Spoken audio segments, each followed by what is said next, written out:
So that was a fun episode for us to check out. It was a cool one. It kind of gets back to the great writing.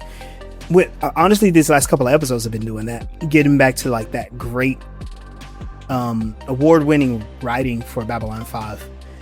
But I will have to say, it is doing two things that are a little frustrating, not so fun. It's retreading some old ground.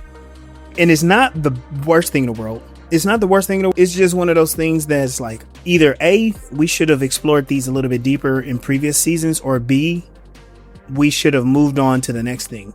But we have these characters. They still have their flaws. Not everyone has become like a fully actualized human being like Sheridan. So they still got some growth. They still have some growth in front of them. And what I mean by that is Garibaldi is facing his addictions again, but we're going a lot more in depth. We are getting a little bit more of the inside look on how it is damaging his life, because we've had the stories in the past more like kind of, off screen, the way it destroyed his relationships. Remember with Lise and with his, I think it was his niece who was like disappointed in him. I'm disappointed in you, Uncle Garibaldi, Uncle Mike. Leta takes a storyline that goes all the way back to season 1, and I think it's probably episode 1. Was she My memory is failing me on that. Because we didn't have Say her. that again? She wasn't in season 1. We had the other telepath. Yeah, she was. She was? We had more than one I think she was in the pilot. She was in the pilot. Oh, I don't remember that. Yeah, she showed up and then she was just gone, and then she came back in season 2. Or was it season 3? When did Talia get murdered? Yeah. So yeah, I mean, it's a lot of really good writing. Like, really good. It's very much Babylon 5, but it is the only thing that's moving is the action sequences that Lennier is involved with. But it's also retreading War with the Centauri once again. Like, they're always the troublemakers. And I don't know, do you think this could be like things are cyclical, like we have these things that we'll just always revisit? Or could you say that maybe they're not able to come up with new ideas because this is the last season? They're just like, why don't we do what we did before and end it on a high note? So that's where I'm kind of feeling. It's also like the whole aspect of the Centauri being the ones who are doing the attacks kind of is karma for them. Yeah, it's right. What they do, so they're being accused of it. As the boy who cried wolf has been coming up in a lot of things. Not in this, but in other things that I've been watching. This does highlight for me that Londo can't be trusted, even though they are writing him into a heroic arc of some type, because Sheridan and them know that his people fucking up, and he's not trusting in him to be like, hey, what the fluff is happening? They're like keeping him out of the loop on what they know while they try to devise a solution for the problem. When I think, and this is just speculatory, that Londo's gonna figure out what the problem is and go about fixing it on his own.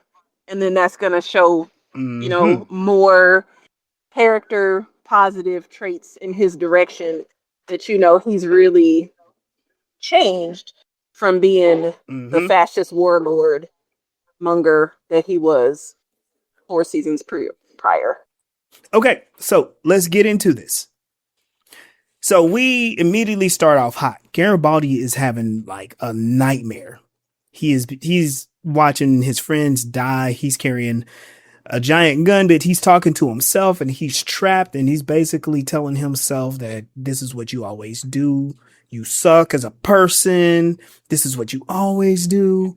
And then he jolts himself to awake, and he sees at the foot of his bed Leta with glowing eyeballs, and she's like, yo, what are you doing awake? That ain't supposed to happen. And he's like, what are you doing here? And she goes, I'm tired of holding back. I wanted to see what the Vorlons did to me. So I'm trying a little few things on you. Also, this never happened. You never saw me. I was never here. And then he wakes up again in a cold sweat, completely confused.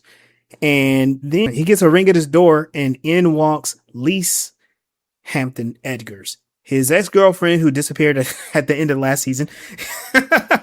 and and she's like, surprise, I'm here. And he's like, oh, all right. I wanted to talk about that scene for a split second. I do think that was Leta.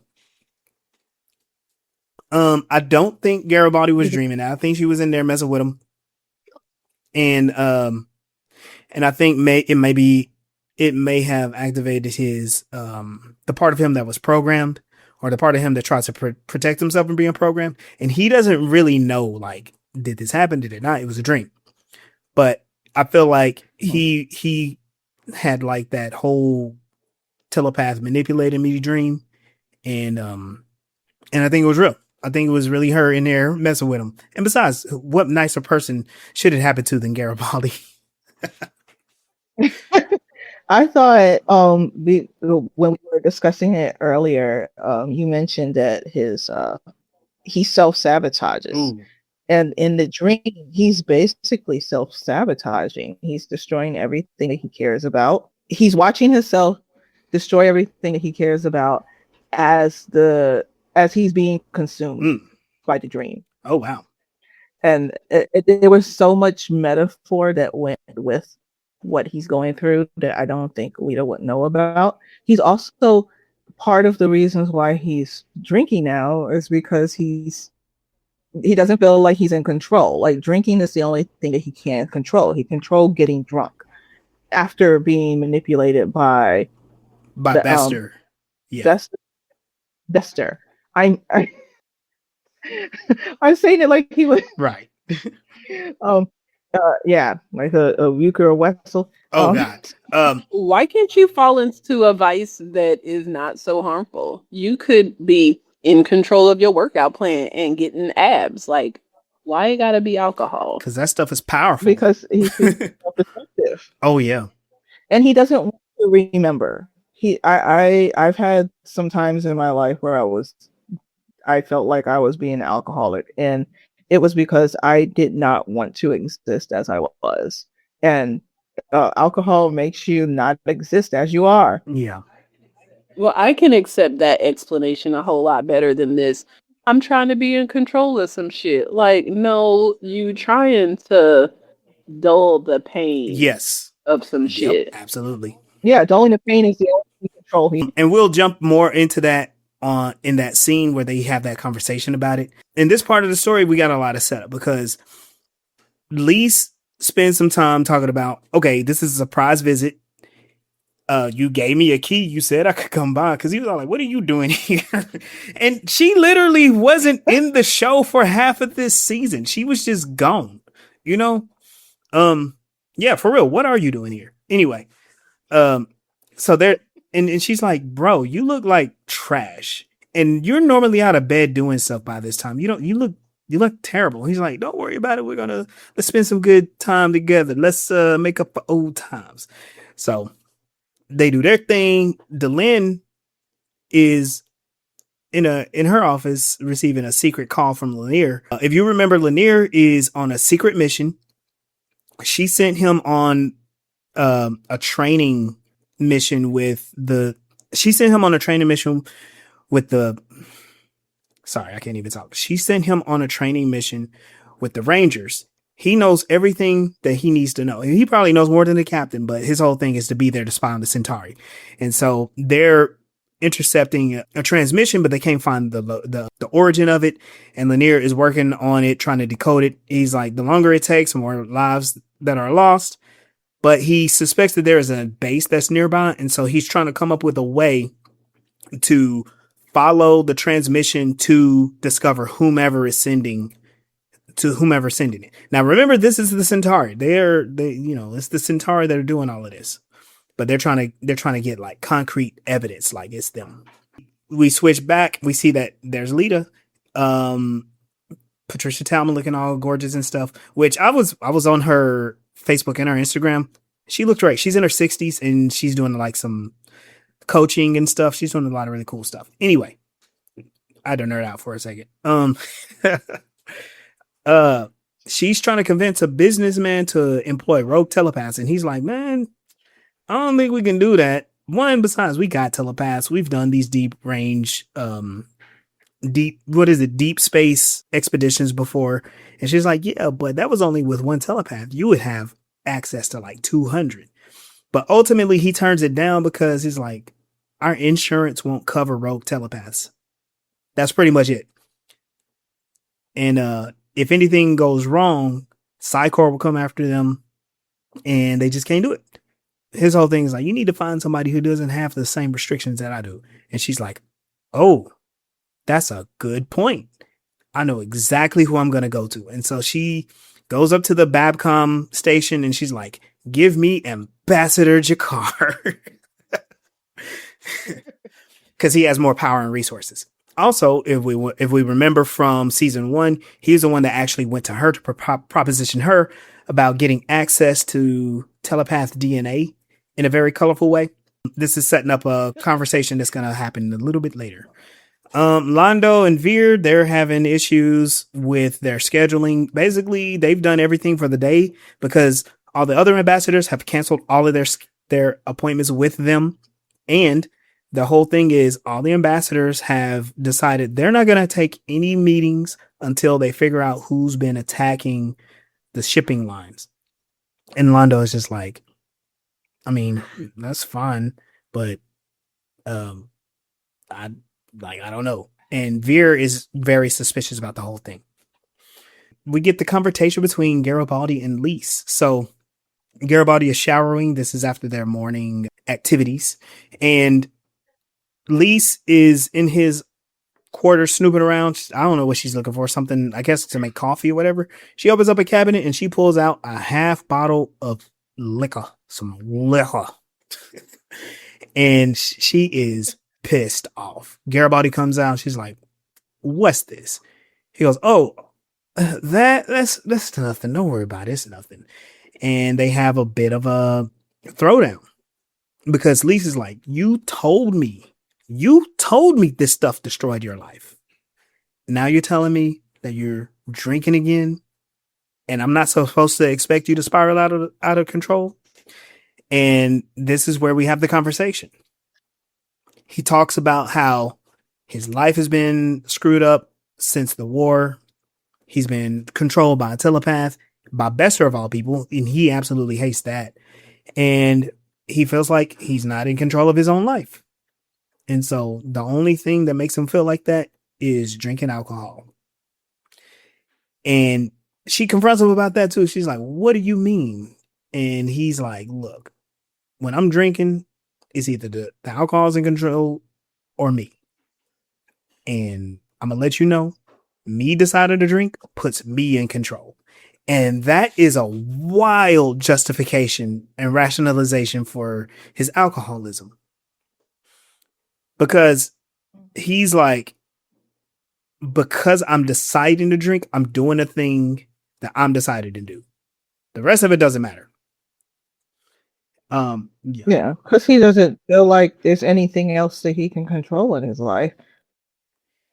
Like that's normally what happens when the people start drinking and don't. They want to escape. Yeah. Alcohol is typically an escape, and he feels like he needs to escape from the reality, right? Because he can't handle it, and because he's not handling it. He's not addressing the issues. They don't have mental health in this capitalist society. Right. And you also have to think about his baseline personality. He's a contrarian. He's very anti-authoritarian, even though he likes to be an authority himself. And he's always finding himself in these situations where he's not actually in control. He self-sabotages things. He sabotages his personal relationships and friendships. He sabotaged a couple of jobs, and he's kind of in the path of doing that again. So Lise goes ahead and takes the initiative. She's like, look, I hear you on that, but I ain't down with it. So this is what we're gonna do. As long as I'm here, you don't drink. And he's like, all right, fine. And so he makes a big show about pouring the alcohol out in the sink. I like how she turned if you are in control, then show me by not doing this while I'm here. That was a decent setup to like prove that no, you're not in control of this, that the alcohol is. Mm-hmm. And we'll see how that goes. Yep. And that also kind of gives us something to focus, another thing to focus on for this episode. Back on the White Star, Lennier is deciphering the messages. Do not reply. He has a conversation with the captain talking about how, like, okay, we think we know what's going on. We are going to we're gonna follow this path of the message back to the station. He actually goes through a great explanation about like how it's very difficult to communicate in hyperspace. I think I'm gonna isolate that and use that in one of our TikToks. But he theorizes that the Centauri Raiders are talking to a hidden base and they're using a tachyon subchannel and to plan the attack, and that's what he plans to trace back to, at least to a ship, and you then follow the ship to the station. And so right when he says that, the White Star is called back to Babylon 5. And it is really kind of like abrupt. Like, all right, okay.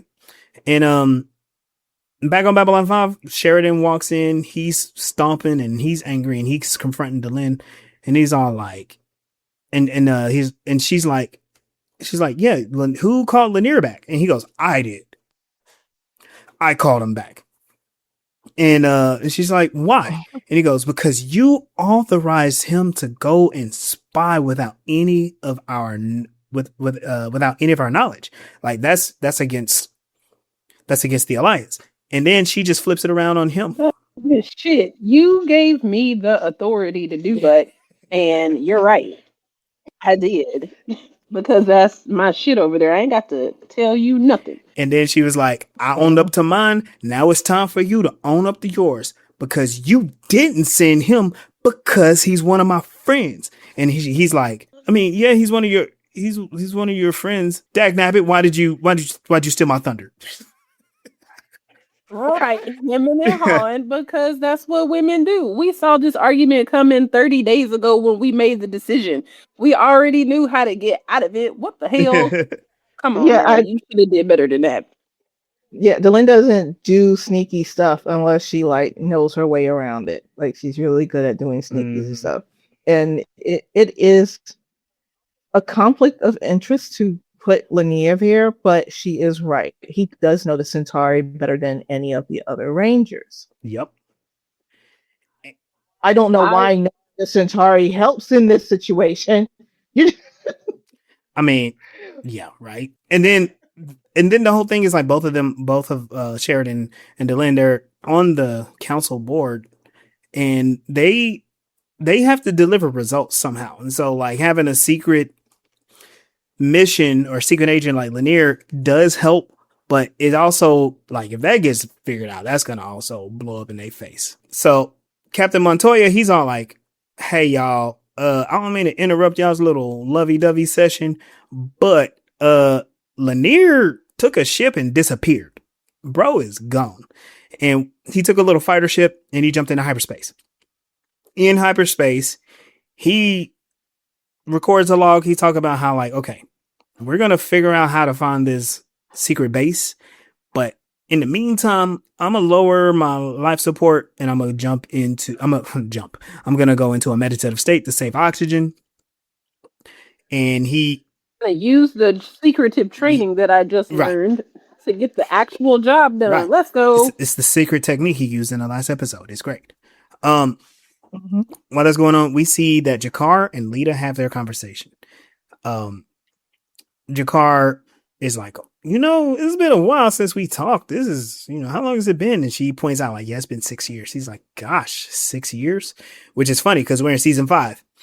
But it was the pilot episode that they talked in. And so who knows how long it was between the pilot episode and episode 1. So, we'll give them some leeway. And he says, like, yeah, we never did figure out your pleasure thresholds. And she's like, look, you asked for access to telepath DNA. I'm gonna take you up on that offer. But we gotta have some concessions. And the concessions are they need like 5 ships, 5 deep space ships that can hold up to 200 people. In the meantime, they can have access to all the DNA that they want. And she is coming out to be like either the biggest hoe or the greatest pimp of the century. Okay. She out here getting it all the way. I mean, but is she not? Because I'm not sure how exactly this cross-pollination of DNA is supposed to work. But either she's about to take some samples from Jakar and carry a baby, or are they going to be milking the male telepaths to give to the female, what species? Narn. There you go. We don't know how that works, but I'm sure we don't know if the Narn are compatible. But also, like what they said before, tissue, hair samples, DNA samples, that is the scientific way. And Jakar offered the old-fashioned way, which it seems like, well, Leta seems like she's open to that too, because she's pouring it on a little bit for Jakar. She's like, just let me know what you think. We down for whatever. We can do this. Like we can do this 30 or not. You know what I'm saying? We can. I don't think she would give them up for the second option, but like I feel like she would be like, hey, we can go out and find our own place to live if you allow these people to have some DNA samples. Like just give them some blood, some hair, and help them out with right. That'll help them out, and we can get a new place. I really didn't feel like he was trying to ask for those type of pleasures from everybody, probably just her, because they have a past with that. Right. And he's gonna try to get his pleasure however he can. Well, we don't know. We don't know what Jakar is on right now. And then also y'all said, so some spiritual leaders are like very sexual, very sensuous. We don't know that's what the Book of Jakar is all about. It could be. Maybe he never. You know what? I was about to say something. I'm about to veer all the way off of that path so we can go on to the next stage. It's a very big book. Oh my God! Craft a lot, and there are sex There's spells. very vivid pictures. Yeah. So Garibaldi and Lise, they're out to dinner at a place called Fresh Air, which I think is hilarious. I wonder if that's a Total Recall reference. Anyway, they're having a little bit of a back and forth. Then what she's asking him, like, hey, I need you to come back to Mars because there's some weird stuff about this business that I don't fully understand. It's because your husband was a criminal. That dude was a gangster. Yeah, he was a head of a multi-trillion-dollar healthcare corporation, which means he's like the biggest drug dealer in the galaxy. But also he was dealing with some shady people. Then while that's going on, the waiter comes up and is like, hey, what do y'all want? What would you like to drink? She orders a glass of wine.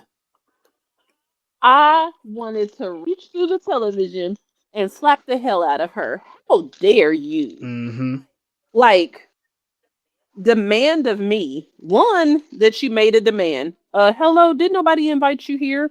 Or maybe he did, and she took him up on that. Let me be calm. But it's just completely rude and disrespectful to know that somebody has an addiction. Then you seem to be supportive by saying, hey, while I'm here, let's try to not do this and see if you're able to control yourself or no.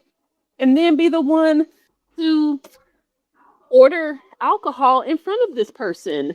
That's just disrespectful. I have very little respect for her after that bullshit move she pulled. I didn't respect her in the first place, so she a drug, not drug dealer. Oh, he's a drug dealer. What you mean? I mean, she technically is, but I meant to say gold digger. Like, it's Ooh. okay. It's She has only messed with men based on their status. Like, Garibaldi technically had some power when he lived on Mars because he was a cop. Like, she's looking for power and money. That's what she's looking for. And she wasn't like, let's help you with the fact that you're drinking too much. She's just like, no, you're just not going to do it around me. Mm-hmm. Like, that's not supportive. That's controlling. And then for her to ask for alcohol in front of him was just, just make sure it's not. Just make sure it's a red. God. Give me whatever house.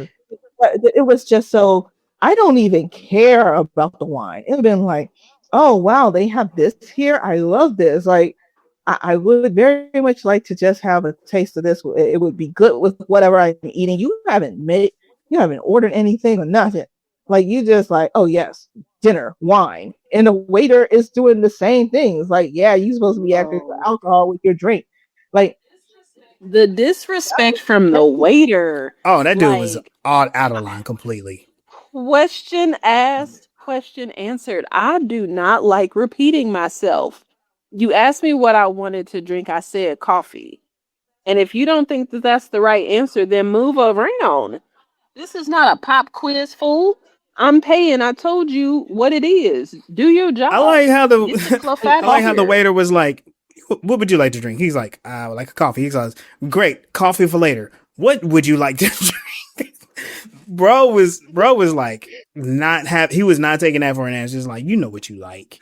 I got that good stuff in the back. How did you not with that? Oh, that's why, because he knows him from the 2 times he got kicked out. Mm-hmm. Yep. Oh, was he sober? He was sober. No, I feel like it was the last episode he ordered. I don't know if it was from the Fresh Air or one of those restaurants where he ordered a pizza. He probably got the booze from there too. He ordered a pizza from a 5-star restaurant. People do that. People do that. Probably. Especially when you're drunk. Oh no.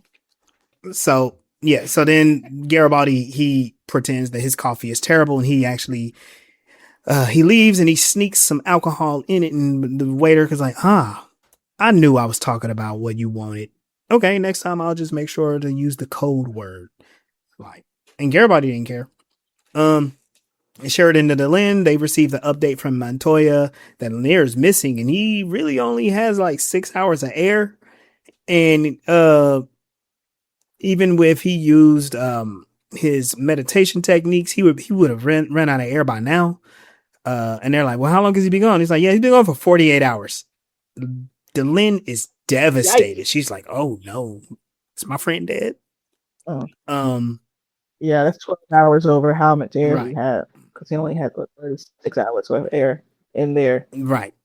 Lennier wakes up in his station, in his ship. Lennier wakes up in his ship because he gets the alert in hyperspace that the Centauri ship is nearby. The ship, he sees the ship, and he attaches himself to one of the underneath it, and he siphons some air out of there, so then he gets replenished there. So Lennier's not dying today, at least not right now. And then the Centauri ship jumps into normal space, and I thought this part was really, really cool, because I don't think we've ever seen that perspective the entire series. So it was cool to see it go from hyperspace to normal space. And there they are, the hidden base orbiting a planet. And Lennier is like, okay, we're here. We got the location. Record everything. And Sheridan apologizes to Delenn about their frustrations earlier, but Delenn she's laying in bed and she's like deathly afraid that she lost her friend. But she's also holding on hope, like, nope, he's not dead. He's still alive. Lennier will find a way. Yeah. Or kind of like, you know, say he's not the type of person to do something without a plan. Right. Even though it kind of feels like he did kind of on the fly do this, but he wouldn't on the fly do anything without thinking it through. He always overthinks everything.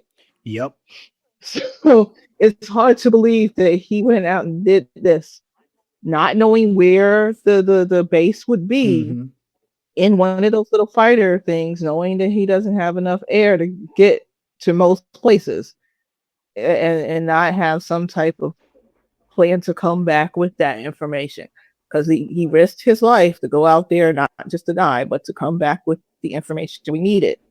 And he was pretty sure about his speculation. Also, that type of transmission can only go but so far. So he did kind of have an idea of what the range was that he was going at. They did put that in the story. Thank you. Nice. Yeah. Londo meet with some urgent news, and it's a recording from Centauri Prime. And what they're saying is, hey, the reason why it's all quiet over there is because some people stole our ships and they're doing some crazy stuff. And I don't put it against the Interstellar Alliance to try to frame us for it. So y'all keep y'all's eyes open for some bullshit to come out of that office. And like, it might push us to war. And Nando is like, I don't like the sound of this at all. I'm like, it sounds a little familiar, don't it? Except you're not on the secret side. You're on the outside. Like, why is everything just happening? They're doing this. I'm the victim. Right, exactly. We finally see the scene where G'Kar and Leta meet, and both of them have made some decisions.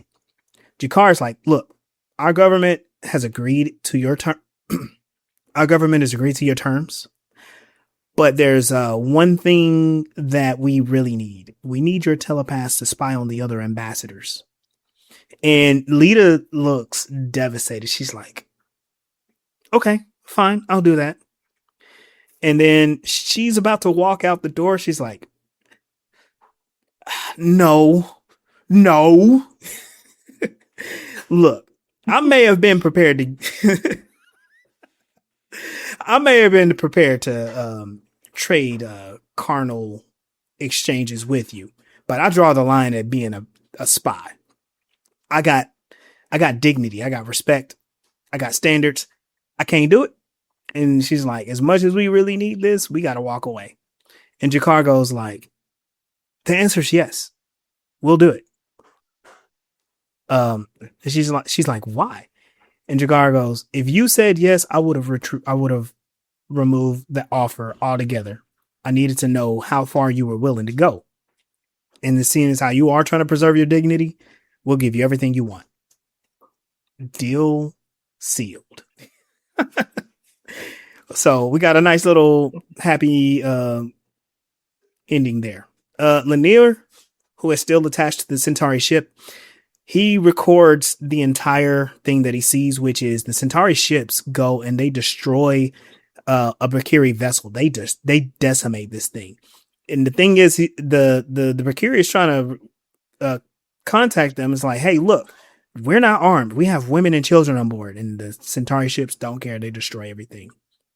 Lennier he detaches his ship and floats away in the debris, and he sends a distress signal.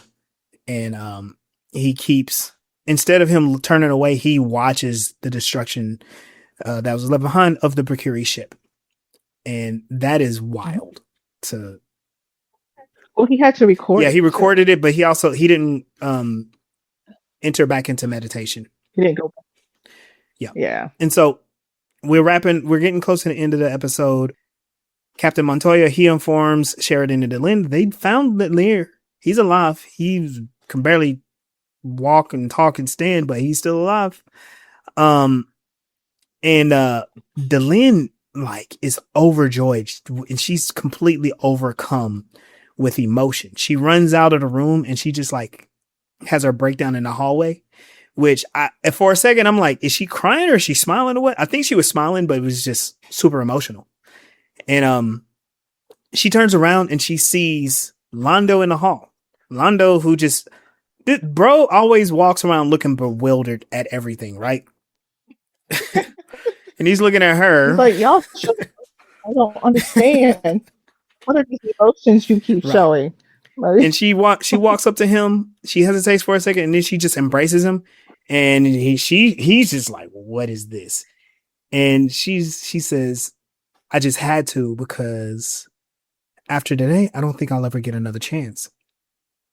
And he's like, what does that mean? It's definitely highlighting how even though they're trying to give a redemption arc to Londo, that they don't fucking trust him. And they are not taking the opportunity to, use him as an ally, but, trying to figure out how to come up with like a soundproof plan against the Narn. The Centauri. Without alerting him. And if they really fucked with him the way they say they do, they would be seeking his counsel to try to figure out how to resolve things with their nation state before war breaks out. And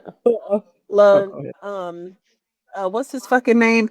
Londo, I gotta give him some credit. He's a little too smart.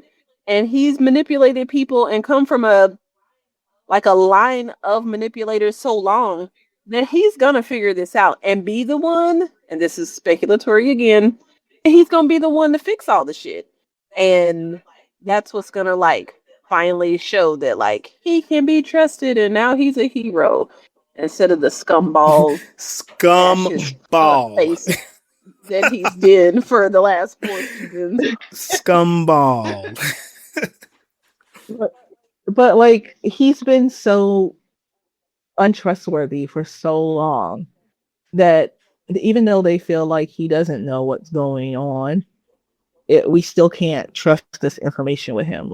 If he also, it's kind of sensitive. If they are doing it and they're being covert about it and they really wanted to start war, if we just straight up come out and accuse them, if that's their intention, then they'll just be like, yep, we at war now. And then they'll have they're trying to keep a war from happening. Also, even if they do trust him, they can't trust the rest of them. The first thing they said when he had that conversation on the tele thing was that it must be the Narn, right? Oh, you know how they are. So even if they think that they're being accused by someone, if you accuse them of doing what they actually doing, they're gonna be like, oh no, I'm gonna attack them because it was really them. Yep. Sounds familiar? Yep. Yep. All right. We see that a lot of things are happening because Londo, he's looking up. He's oh gosh, sorry. Londo is meeting with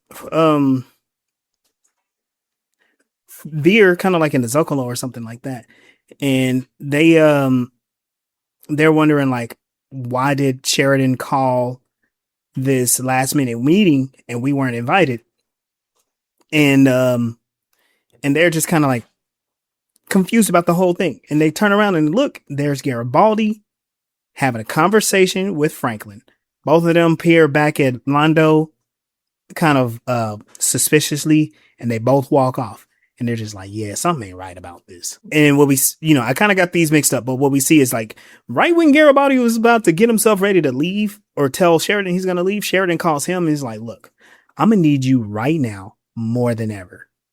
And I was just like, wow, just when he was about to abandon this station in Friendship, he's getting called into duty.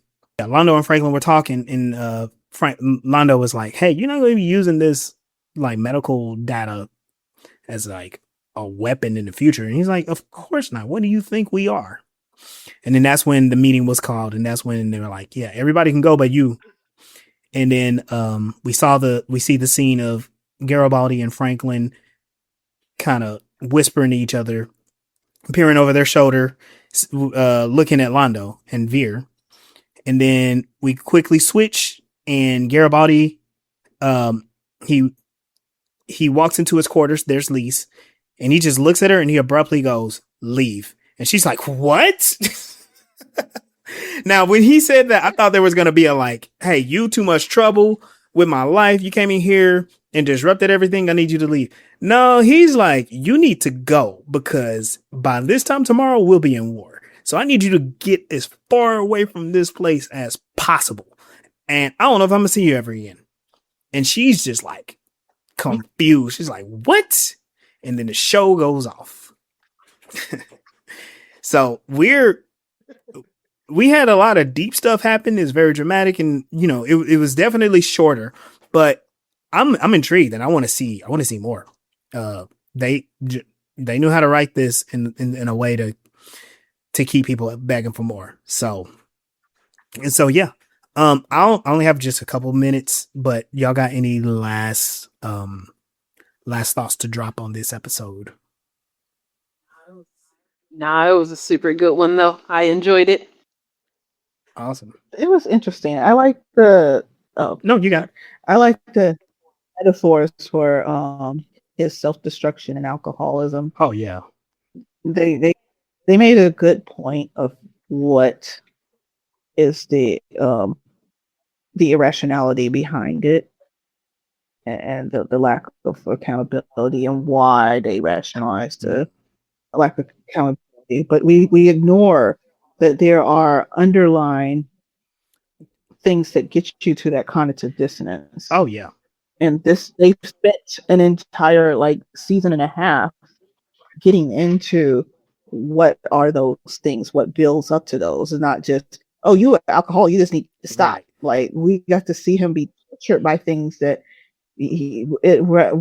reasonably you would want to escape. Yeah, his alcoholism is kind of like a result of him being triggered on so many fronts. It's really wild. And I like that they did take a more nuanced look at it, and they're not taking a one size fits all response or fix. They haven't even acknowledged the fix. The only thing that they had in the past was Garibaldi willed himself to not drink because he knew he had a problem. But that didn't take away the problem. That just stopped him from drinking. Right. So I'm very intrigued. I want to see where this goes. We got things happen with the telepaths. We've got war with the Centauri on the horizon again. Whatever's going on with Lennier. And yeah, so everything is up in the mix. With that, let's go ahead and get ourselves out of here. I gotta hurry up and go. Yeah. Thank y'all for joining us for this episode of Voices in Hyperspace. You can find us on Facebook, Instagram, TikTok, and YouTube at Voices in Hyperspace. Be sure to search us on all of your favorite streaming services. I'm Legendary Black Lion. You can find me on TikTok and Instagram at Legendary Black Lion. I know Asylum. You can find me and all my stuff that I do on elsrebellion.com. Oh, I love that broadcast voice. Sunday. Hey y'all, this is Sunday. You can find me at a poker table. Until next time, y'all. Peace. We'll see you out there.